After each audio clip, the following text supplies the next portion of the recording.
John Lennon and Paul McCartney, though celebrated as the central songwriting duo of the Beatles, did not always share the same vision. Lennon was often critical of McCartney's output, taking particular issue with Let It Be, large parts of the 1967 masterpiece, Sgt. Pepper's Lonely Hearts Club Band, and even sections of the closing medley on Abbey Road.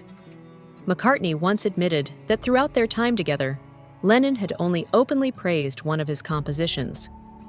That moment came in 1966, with the ballad Here, There, and Everywhere from Revolver. In a later interview, McCartney recalled how Lennon, after listening to the song, simply remarked that it was a beautiful piece and one he truly loved.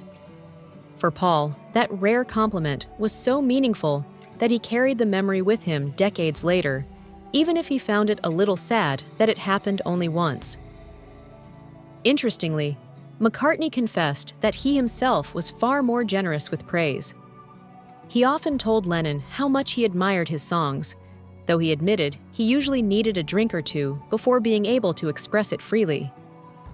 Lennon did, however, admire another of McCartney's Revolver tracks, even if he never told Paul directly at the time. He considered For No One among his favorites of McCartney's works, describing it as a finely crafted piece.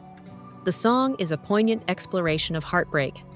McCartney later explained that it was inspired by his own personal experiences with the end of a relationship. In his book The Lyrics, he described it as a song rooted in rejection and the collapse of love, an emotional territory he believed many listeners could connect to. Having lived through such moments himself, he felt it was a subject well worth turning into music. Recorded at EMI Studios in London during May 1966, For No One featured only McCartney and Ringo Starr. Paul took on nearly every role: vocals, bass, piano, and clavichord, while Ringo contributed percussion. McCartney is said to have written the track while on holiday in Switzerland with his then-girlfriend Jane Asher, suggesting that the inspiration came from yet another argument between them.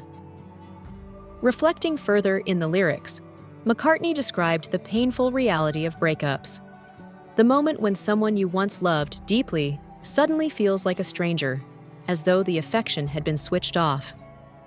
He noted that when you are young, it is easy to believe that every relationship will last forever, unless it is just a fleeting affair. But in serious, long-term relationships, the expectations are much greater. Having been with Jane Asher for nearly 5 years, Paul admitted that marriage had been on his mind. Yet as time passed, he came to realize that the relationship was not destined to endure.